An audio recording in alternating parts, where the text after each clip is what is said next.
Você escreveu aflita, porque disse que não consegue falar a língua dos anjos.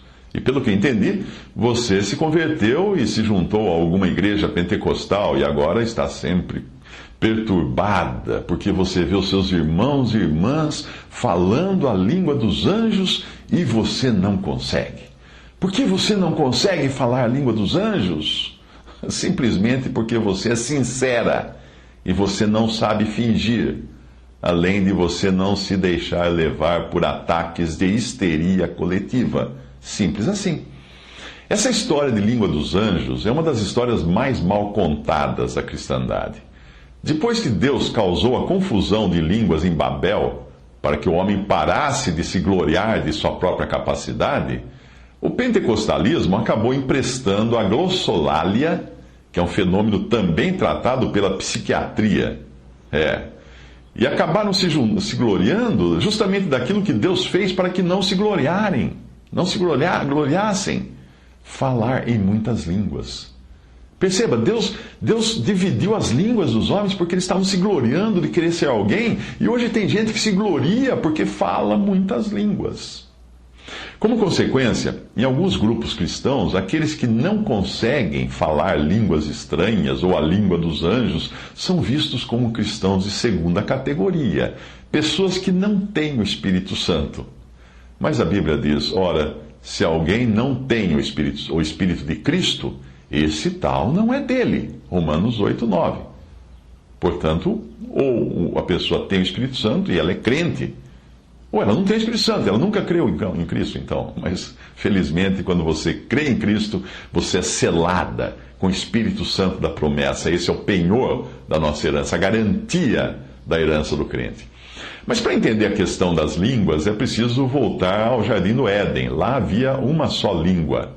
E é com ela que nós encontramos Adão e Eva se comunicando no Jardim do Éden, falando com Deus e falando também com Satanás, que aparece ali na forma de serpente.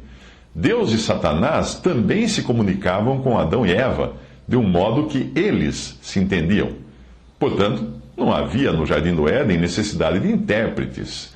Depois de Babel, da Torre de Babel, as pessoas precisariam aprender diferentes idiomas se quisessem se comunicar entre si. Mas mesmo assim, o homem continuou se comunicando com Deus sem precisar de intérpretes. E Deus e os anjos continuaram falando com os homens em diversas ocasiões sem precisarem de tradução simultânea. Ou seja, as diferentes línguas na Terra são um problema apenas para quem vive no mundo material e não no espiritual. Porque o nosso espírito se comunica com o Espírito de Deus, se comunica com Deus, através do Espírito Santo que habita em nós hoje. Nós não precisamos saber uma língua diferente para nos comunicarmos com Deus. Ainda que falemos com gemidos inexprimíveis, o Espírito Santo leva isso como uma comunicação muito clara aos ouvidos do Pai. Os idiomas naturais desse mundo são um problema de comunicação entre homens. Não são um problema de comunicação entre o homem e Deus ou entre os anjos, não. No dia de Pentecostes, Deus inverteu aquilo que ele tinha feito em Babel, para mostrar que agora ele queria novamente que o seu povo pudesse se entender. Os discípulos cheios do Espírito Santo falaram em diferentes idiomas e judeus de várias nações os escutaram falar cada um no seu próprio idioma ou na sua própria língua. Apesar de ter sido algo miraculoso, obviamente não existe ali qualquer menção de um idioma angelical. Porque fica claro tratar-se de línguas humanas, e existe até uma lista das regiões ou países de onde tinham vindo esses judeus que estavam ali e onde esses idiomas eram falados. Você lê em Atos 2, você vê a lista de povos que estavam ali. De onde então o pentecostalismo tirou essa ideia de que alguém poderia falar a língua dos anjos? Bem, de 1 Coríntios 13:1, quando Paulo escreve o seguinte: ainda que eu falasse as línguas dos homens e dos anjos, e não tivesse amor, seria como metal que soa ou como o sino que tine. O problema é que Paulo não está absolutamente, de maneira nenhuma, dizendo ser capaz de falar a língua dos anjos. Ele está usando uma figura de linguagem. Para quem entende português, isso é uma figura de linguagem. E fica fácil entender isso se nós lermos os ainda que ele usa em todo o seu texto, em toda a passagem. Ainda que eu falasse a língua dos anjos, ainda que tivesse o dom de profecia, ainda que conhecesse todos os mistérios e toda a ciência, ainda que tivesse toda a fé, de maneira tal que transportasse montes, ainda que distribuísse toda a minha fortuna para o sustento dos pobres, ainda que entregasse o meu corpo para ser queimado. Percebeu? Ele usa a mesma figura de linguagem para dar vários exemplos. O foco de Paulo não está nas coisas que ele supostamente seria capaz de fazer, mas no fato de que de nada adiantaria fazer tudo isso se ele não tivesse amor. Essa é a mensagem, é essa mensagem que a passagem passa para nós. Ao focar na língua dos anjos, o pentecostalismo perde o foco totalmente, como uma criança que ganha um brinquedo de aniversário e prefere brincar com a caixa. Acha mais interessante a caixa do que o brinquedo que está dentro da caixa. Se nós adotarmos o mesmo princípio usado pelo pentecostalismo para a interpretação do texto, nós seríamos obrigados a admitir que Paulo era um super-herói. Paulo deveria sair nos gibis, porque além de falar a língua dos anjos, ele era capaz de falar todas as línguas dos homens, todos os idiomas que já foram identificados até hoje, que no caso são 6.912 pela pesquisa que eu fiz na internet. Nós vamos dizer que Paulo tinha o dom da profecia, que conhecia todos os mistérios da ciência, conhecia toda a ciência. Paulo tinha a fé capaz de transportar montes. Paulo era bilionário e filantropo e pretendia ser queimado, estando ainda vivo. Absurdo, não? Absurdo que Paulo poderia estar dizendo isso, afirmando essas coisas. Eu também acho absurdo. Mas alguém poderá correr e apontar outra passagem. Mas eu tenho 1 Coríntios 14, 2. Porque o que fala em língua desconhecida não fala aos homens, senão a Deus, porque ninguém o entende, e em espírito fala mistérios. Bem, aqui não diz nada de língua dos anjos, mas diz de um idioma estrangeiro e desconhecido para os presentes ali naquela reunião. Parafraseando o versículo, o sentido seria mais ou menos isso. Porque o que fala chinês entre brasileiros não fala aos homens, senão a Deus. Porque ninguém o entende, e em espírito fala mistérios. É óbvio que eu não entenderia um irmão da China orando em chinês ao meu lado. E teria de admitir que aquilo tudo é um mistério para mim. E ele não está conversando comigo, ele está conversando com Deus. Eu não vou entender, mas Deus entende. A passagem continua com Paulo explicando que o que fala em língua desconhecida edifica-se a si mesmo, mas o que profetiza edifica a igreja. O que Paulo quer dizer com isso? Que falar num idioma estrangeiro e desconhecido aos outros é algo maravilhoso? Não! Ele está dizendo exatamente o contrário. Ele está dizendo que é algo que chega a ser egoísta quando é feito na congregação, porque não edifica ninguém, senão aquele que está falando.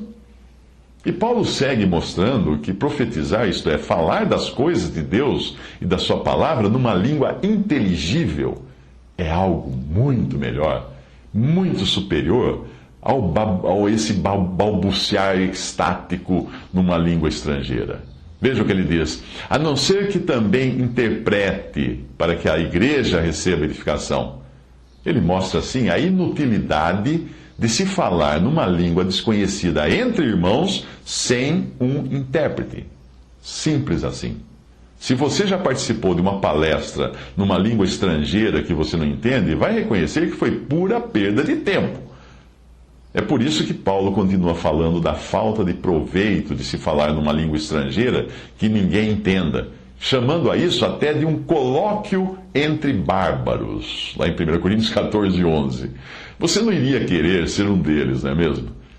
Ele diz o seguinte: se eu ignorar o sentido da voz, serei bárbaro para aquele a quem falo, e o que fala será bárbaro para mim. Bárbaro aí tem o sentido de estrangeiro, não exatamente de selvagem, de estrangeiro. Se eu falar uma coisa que o outro não entende, eu vou ser um estrangeiro para ele, e ele vai ser um estrangeiro para mim. E Paulo termina com um golpe de misericórdia na questão, para deixar muito claro a bobagem daqueles que se gloriam em falar numa língua que ninguém entende. Paulo diz assim: eu dou graças ao meu Deus porque falo mais línguas do que vós todos. Sim, claro, Paulo era poliglota, porque estudou muitas línguas. E ele continua: todavia eu antes quero falar na igreja 5 palavras na minha própria inteligência, para que possa também instruir os outros, do que 10.000 palavras em língua desconhecida. Irmãos, Paulo termina, não sejais meninos no entendimento. 1 Coríntios 14, 18 a 20. Poderíamos dizer que Paulo está dizendo assim: irmãos, crianças, vocês estão brincando com a caixa, esqueceram de brincar com o brinquedo que veio dentro da caixa. Essa última expressão de Paulo, em linguagem de hoje, ficaria assim: ô gente, deixe de agir como crianças. É isso que Paulo está dizendo. Mas veja que em nenhum momento o assunto ali é alguma língua angelical. Mas ele está falando de idiomas humanos, línguas humanas. É preciso você distorcer muito o texto para acreditar em outra coisa. Neste momento, então, viria alguém, tirando-o da lapela, do bolso, 2 Coríntios 12, 4. Quando diz, Paulo está falando na terceira pessoa aqui, pela sua humildade, ele fala na terceira pessoa, ele diz de alguém que foi arrebatado ao paraíso e ouviu palavras inefáveis que ao homem não é lícito falar. Bem, se esse versículo estiver falando de alguma linguagem angelical, então fica muito claro que o homem está proibido de falar palavras nessa tal língua, porque Paulo fala, o homem não é lícito falar. Será que eu deixei passar alguma passagem de uma suposta língua angelical? Eu acho que sim, deixei passar uma que também é usada pelos pentecostais, Romanos 8, 26. E da mesma maneira também o Espírito ajuda as nossas fraquezas, porque não sabemos o que havemos de pedir como convém, mas o mesmo Espírito intercede por nós com gemidos inexprimíveis. E aquele que examina os corações sabe qual é a intenção do Espírito, e é ele que, segundo Deus, intercede pelos santos. Bem, eu entendo que aqui não está se referindo a uma língua, mas está se referindo às intenções do Espírito Santo em nós. E esses gemidos não são nossos, são gemidos do Espírito. Leia de novo, leia de novo. Da mesma maneira, também o Espírito ajuda as nossas fraquezas, porque não sabemos o que havemos de pedir como convém, mas o mesmo Espírito intercede por nós com gemidos inexprimíveis. É Ele. É Ele que está fazendo isso. Se alguém pretende se comunicar dizendo coisas que não sabe o que significam, isso não é comunicação de maneira nenhuma, porque para nós nos comunicarmos nós temos que ter inteligência na comunicação. Qual a utilidade de eu falar uma língua que nem eu, nem ninguém entende? Qual a utilidade? Ah, tem uma utilidade. Tem, claro que tem uma utilidade. Se eu quiser me exibir diante dos meus irmãos, para eles olharem e falarem assim, ele é o máximo, ele fala numa língua que ninguém entende, nem ele, nem ninguém. E se eu falasse a pretexto de falar com Deus ou com anjos, por que eu precisaria de tal idioma angelical se nós nunca, absolutamente nunca na Bíblia, nós encontramos Deus ou os anjos falando com seres humanos em outra língua que não seja a da pessoa que está envolvida na conversa? Mesmo que alguém alegasse a possibilidade de se falar uma língua dos anjos nessas manifestações de histeria coletiva que nós vemos em algumas igrejas pentecostais, ainda assim essas pessoas não estariam cumprindo a ordem clara que é dada na palavra de Deus. 1 Coríntios 14, 27 a 35 diz claramente, se alguém falar em língua desconhecida, faça-se isso por 2, ou quando muito, 3, e um depois do outro. E haja intérprete. Mas se não houver intérprete, esteja calado na igreja e fale consigo mesmo e com Deus. Porque Deus não é Deus de confusão, senão de paz, como em todas as igrejas dos santos. As vossas mulheres estejam caladas nas igrejas, porque não lhes é permitido falar. Mas estejam sujeitas, como também ordena a lei, e se querem aprender alguma coisa, interroguem em casa seus próprios maridos, porque é vergonhoso que as mulheres falem na igreja.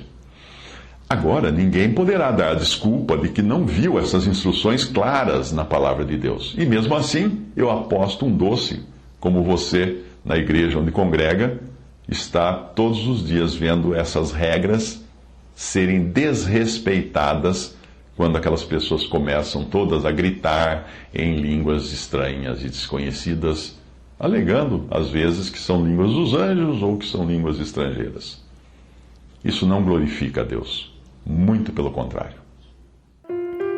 Bem-vindo ao canal Examinando as Escrituras, onde temos os melhores cortes do Evangelho. Se inscreva no nosso canal e ative o sininho e compartilhe esse vídeo.